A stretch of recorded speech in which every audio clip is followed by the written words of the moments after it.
ውዶቼ ባለፈው እንደተመለከታችሁት እንግዲህን ወይዘሮ ሀናና እንዲሁም ደግሞ ሀብል ተገናኝተው ነበረ። እንግዲህ ሀብል ከቤት ወጥታ ነበረ በነገራችን ላይ እንዳያችሁት። ምክንያቱም እንግዲህን የወጣይበት እንግዲህን ምክንያት ምንድን ነው ካላችሁ ማለት ነው ያው እንግዲህን ሜርሲና ማለት ነው አጸደይ እዝራን እንግዲህ ለማስገደል ታች ላይ እያሉ ነበር። ይህንን ነገር ደግሞ ሀብል ጠንቅቃ ታውቃለች ና እናም ይህንን ነገር ለአቶ እስክንድር ትናገራለች። ሜርሲና እንግዲህ አጸደይ እዝራን ሊገሉት እንደሆነ ስትናገር እንግዲህ ግን እንዳያችሁት በጣም ከሚባለው በላይ አቶ እስክንድር ተናዶ ነበረ። እንዴት ይህንን ነገር ታደርጋለች በማለትም አጸደይንም ሆነ እንዲሁም ደግሞ ሜርሲን ከዚህ ከቤት ለቃችሁ ውጡልኝ በማለትም እንግዲህ ግን ማስጠንቀቂያ ሰጥቶ ነበረ። ከዛም እንግዲህ ከን አልፎም ተርፎ እንዳያችሁ ሽጉጥ ደቅኑባን ነበረ ማለት ነው እንግዲህ አጸደይ ላይ። ምክንያቱም እንዴት እንደዚህ አይነት ነገር ታደርጋለች በማለት ማለት ነው። በዚህን ጊዜ እንግዲህ ከን እንዳያችሁት አቶ እስክንድር እንደዛ ሲያደርግ ማለት ነው ምንድነው ያለው እንግዲህን እዝራ ማለት ነው መቼም ቢሆን ይቀራልልሽ መቼም ብሎም እንግዲህ በሀብል ላይ ማለት ነው ይዘትባታል። በዚህ ጊዜ እንግዲህ ሀብልም እንዳያችሁት ከቤት ወጥታ ነበረ እና ከቤት ወጥታ እንግዲህን ዝም ብላ እየተራመደች ባለችበት ጊዜ ላይ ማንን ታገኛለች? እንግዲህን ሀናን ታገኛታለች ማለት እንግዲህ ሀና መኪና እየነዳች ነበረ እና እየነዳይ ባለችበት ጊዜ ላይ ሀብል እዛ መኪና ውስጥ ትገባባታለች እና በጣም ነበር የደነገጠችው እንዳያችሁት ማለት ነው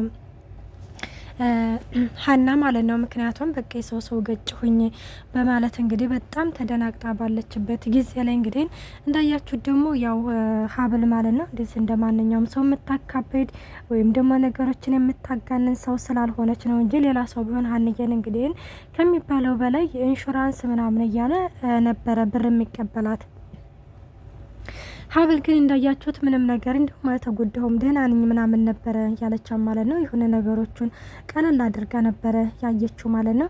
እናም ሀንዬም እንግዲህ ከዛ አንስታ ወደ ሆስፒታል መሄድ አለብን ወደ ሆስፒታል ተነሽ እንሄድ ብላም እንግዲህን ሀብልን ይዛ ስትሄድ ሀብልም እኔ እኮ ደህና ነኝ ዝም ብለሽ እኮ ነው የምትጨነቂው ስትላትም አይ ኖ ሄደሽ ቸክ መደረግ አለብሽ ትላታለች። እሷም እንግዲህ ባያችሁት መሰረት ሀብልን ወደ ሆስፒታል ይዛ ኬዳ ነበረ። ሀብል በነገራችን ላይ ይሆን ሀንዬን ስትመለከታ ማለት ነው በጣም ደንግጣ ነበረ። ምክንያቱም የሆነ አንዳንዴ የሆነ ውስጣችሁ የሚነግራችሁ ነገር አለ አይደለ? እና ሰሞኑን ደግሞ ያው እንዳያችሁት ሀብልዬ ምንድነው ያለችው በህልሜ ቀይ ሴት እያየሁ ነበረ ብላም ነበር ማለት ነው። እናም እንደዛ ስላለች እንግዲህ ከን ምንድነው እንግዲህ የተፈጠረው ካላችሁ ማለት ነው ማለት ያው ስምሽን እኮ ግን አልነገርሽኝም በማለትም እንግዲህ አሳክማ ከመጣይ በኋላ ስሟን ጠይቃን ነበረ። ስሟን እንግዲህ ስትጠይቃት ምንድነው ያለችው ሀብል እባላለሁ በማለትም ስሟን ታስተዋውቃለች። ሀና በዚህ ጊዜ በጣም ነበር የደነገጠችው። ሀብል ነው ያልሽ ምናምን ስትላትም አዎ ሀና ማለት ሀብል እባላለሁ ስትልም ትነግራታለች። የኔም ልጅ እኮ ትልና እንግዲህ ሀንዬም ነገሮችን ቅይር ታደርግና ታዩ በቃ ምናምን ትላታለች። ከዛ ምንድነው ማለት ችግር አለ እንደምናምን ስትላትም ምንም አይደለም ታዩ በቃ በማለትም እንግዲህ ዝም ትላለች ማለት ነው። እናም በቃ ወደ ቤት ምናምን ይዤሽ ልትልና እንግዲህ ወደ ቤት ይዛት መታ ነበረና ወደ ቤት እንግዲህ ይዛት እንደመጣች ምናምን እና በነገራችን ላይ ያው ከባሌ ጋር ምናምን ተጣልቼ ነው ከቤት የወጣሁት በሀሳብ እንደዚህ ኮኝ ምናምን ትላታለች ማለት ነው። ባለቤትሽን በጣም ትወጂዋለሽ ማለት ነው ስትላት አዎ በጣም ነው የምወደው በጣም ነው የማፈቅረው እያለችም ለሀንዬ ተነግራታለች። ሀንዬም እንግዲህ እንደተመለከታችሁት ወደ ቤት ይዛት ትመጣለች። እንግዲህ አቶ እስክንድርና እዝራ ማለት ነው ተቀምጠው ነበረ። እዝራ በተደጋጋሚ ደህና ነህ አባዬ ደህና ነህ ይለዋል። ይህንን ነገር ለስንት ጊዜ ነው የምትጠይቀኝ ደህና ነኝ ያልኩ አይደል እንዴ ሲልም እንግዲህ አቶ እስክንድር የሚመልስለታል። እና እንደዛ ሲለው እንግዲህ ሀብል ትመጣለች። ሀብል እንግዲህ እያነከሰች ምናምን ስትመጣ ሲያው በጣም ነበር የደነገጡት። ሀብል ምን ሆነች ነው ምናምን እስከ ማለት ድረስ ማለት ነው። ከዛ ማለት የሆነ ትንሽዬ መኪና ገጨት አድርጎ ነው ስትልም እንግዲህ ሀብልም ትናገራለች። እንግዲህ ሀንዬም ደግሞ የሆነ በሀሳብ የሆነ መኪና ውስጥ ገባችብኝ ስትልም አደጋ ያደረሰችብሽ እሷ ናት ምናምን ሲልም አዎ እሷ ነች በማለትም እንግዲህ ይናገራል። በቃ ይኸው በዚህ ስልክ ቁጥር ደውይልኝ የሆነ እኔ ማለት የሆነ ቀጠሮ ስላላት እንግዲህ ራሴ ነኝ የገጨሁሽ ራሴው አደርስሻለሁ ስትልም ሀንዬ ትናገራለች። በዚህ ጊዜ እንግዲህ ከናይ ከእንግዲህም በኋላማ እኛ አለን ሲልም አቶ እስክንድር ይናገራል። በዚህ ጊዜም እንግዲህ ቀጠል ልና እዝራ ማለት ነው አወድ እኛ አለን እኔም አለሁኝ ከጎኗ እኔም ስላለሁ ችግር የለውም በቃ ምናምን ስትልም በቃ ታረቃችሁ ማለት ነው አላለችም። ወይኔ ሀንዬ እንዴት እንዳስደነገጠችኝ ራሱ እንደዚህ ስትል ከዛ ሀብል ራሱ በጣም ደንግጠ የሆነ ቀና ብላ ነበር ያየቻም ማለት ነው። አይ ማለት የሆነ ከባሌ ጋር ተቀያይሜ አላ አይደለ በሀሳብ ምናምን ሆኜ ነው መኪና ውስጥ የገባሁብሽ ስላለች ነው ትልና እንግዲህ ሀሳቡን አስቀይረዋለኝ ማለት ነው። ሰላም ጤና ይስጥልኝ ውድና የተከበራችሁ የቻናሌ ቤተሰብ እንዴት ናችሁ? ደህና ናችሁ? ይሄን ያለው እግዚአብሔር ይመስገን። እንኳን በሰላም መጣችሁ ወደዚህ ቻናል። ለዚህ ቻናል አዲስ የሆናችሁ ሰብስክራይብ በማድረግ ቤተሰብ ሆነው እንዲሁም ነባሪ ስለምታበረታቱኝ እጅግ አድርጌ አመሰግናለሁ። ተወዳጅና ልብ አንጠልጣይ የሆነውን ሀብል ድራማ ይዘንላችሁ ቀርበናል እና ሌላው እንግዲህ አሁን ላይ ማንች አጸዴና ማለት ነው መነን እየተነጋገሩ ነው። እሱ ምንድነው የዲኤን ምርመራው ምንድነው የምናደርገው?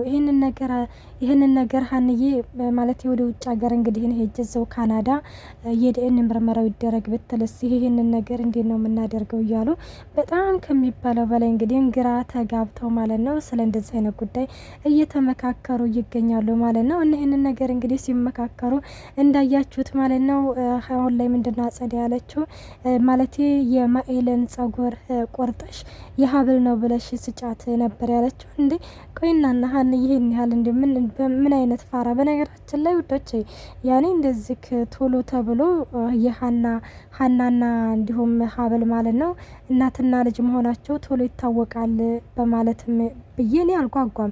ያኔ ገና አዝገው ነው እንግዲህ እናትነቱ ቢታወቅም ያው ብዙ እንለፋለን። ግን ደግሞ አሁንም ለአሁኑ ላይ እንግዲህ ግን የዝቻ ጸዴና እንዲሁም ደግሞ የመነን እንትን ተንኮል እንግዲህ ይሰራል ብዬ ነው የማስበው። እና ይህን ነገር እያወሩ እንግዲህ እየሄደች ባለችበት ጊዜ ላይ አጸዴ ማለት ነው ሀናን ከነ እስክንድር ቤት ስጦታ ታያታለች። እና በዚህ ጊዜ እንዴ ሀና በማለት ምንድነው የምትይው ምናምን ስትለው ሀና ከነ ሀብል ቤት እየወጣኝ ነው ትላለች። ማለት ከነ ሀብል ቤት ከነ እስክንድር ቤት ልበለሽ ከነ እስክንድር ቤት እየወጣኝ ነው እንዴ? ከዛ በዚህ ጊዜ በቃ ማንን በጣም ነበር የደነገጠችው። እየቀላሽ ነው ከምርሽ ነው ነበር ያለችው። እኔ አንድን ሰው ካየሁኝ በፍጹም አረሰው ራሷ ነች ስትልም እንግዲህ ትናገራለች። እናም እንዳያችሁት እንግዲህ ከን ይሄን ነገርማ በፍጹም ይሄ ነገርማ ሊሆን አይችልም አጋጣሚማ ሊሆን አይችልም እያለችም እንግዲህ መነንም ተደናግጣ ነበረ። እና ኩኩሻ ጋር እንግዲህ ሄዳ ማለት ሀብል እቺ ሰላምና ሀብል ቤት ሄዳ ነበረ ትላለች። ታዲያ ምን ችግር አለው እናት ልጁ ቤት ቢሄድ ምንድነው ችግሩ ስትልም ለምንድን ይሄንን ነገር ስነግርሽ ድንቅጥ እንኳን ያላልሽው ብላ አንቺ ነሽ እየተናገርሽው ብላ እንግዲህ አንገቷን ትይዛታለች። ልቀቂኝ ባክሽ ስለምታወሪው ነገር ራሱ እኔ ምንም የማውቀው ነገር የለም ዘለሽ አንገቴን ምናምን አትያዢ በማለትም እንግዲህ ትናገራለች።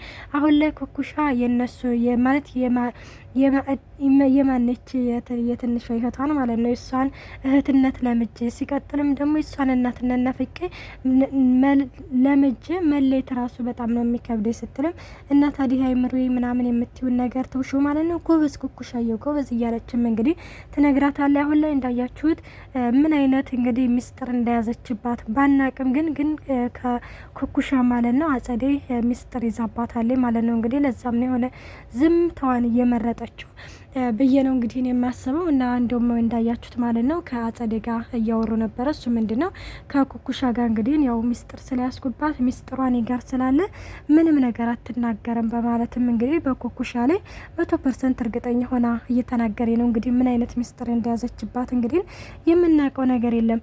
እናም እንግዲህ ውዶቼ ሌላው ማለት ነው ሌላው እንግዲህ ያው ሀብልና እዝራ እያወሩ ባለበት ጊዜ ላይ ትሰማለች ማለት ያጸዴ ተደብቃ እያዳመጠ ነበረ። ይገርማል፣ አጋጣሚ በጣም ይገርማል። በደንብ ጌታሽ ቢሆን እያለች ነበረ። ይሄ ነገርማ ማለት ደስታዋ ነበር በነገራችን ላይ አልተሳካላትም እንጂ። እናም ይህንን ነገር ስትናገር እንግዲህ በሩን ከፍታ ትገባለች ማለት ነው። ስትገባ እንግዲህ እነ እዝራ በጣም ይደነግጡና ይውልሽ አጸዴ ምን ትሰሪያለሽ እዚህ? በአሁኑ ግን አባዬ ሳይሆን እኔ ራሴ ነኝ እየደበደብኩኝ የማስወጣሽ ሲልም እንግዲህ ይናገራል። ይኸውልህ ተረጋጋ፣ ለማንኛውም እህቴ የምትላትና ሚስቴ የምትላት ምን አይነት ነገር እንደደበቁሽ ብታቅ እንኳን ከነሱ ጋር አብረህ ልትኖር በአይንህ ማታያቸው ነበር ስትልም በዚህ ጊዜ ሜርሲ በጣም ትደነግጥና አጸደይ በማለትም ትጮህባታለች። እና ምን ነው ማለት ተሳሳኩኝ እንደ ስትልም ትናገራለች። በዚህ ጊዜ እንግዲህ እዝራም እንዳያችሁት በተደጋጋሚ ይሄንን ነገር ዝም ብላ ልትናገረው አትችልም። ይኸውልሽ ሀብል ይሄንን ነገር ከሌላ ሰው በሰማ መቼም ይቀራልሽም እያለ ነበር እና ወዶቼ መልካም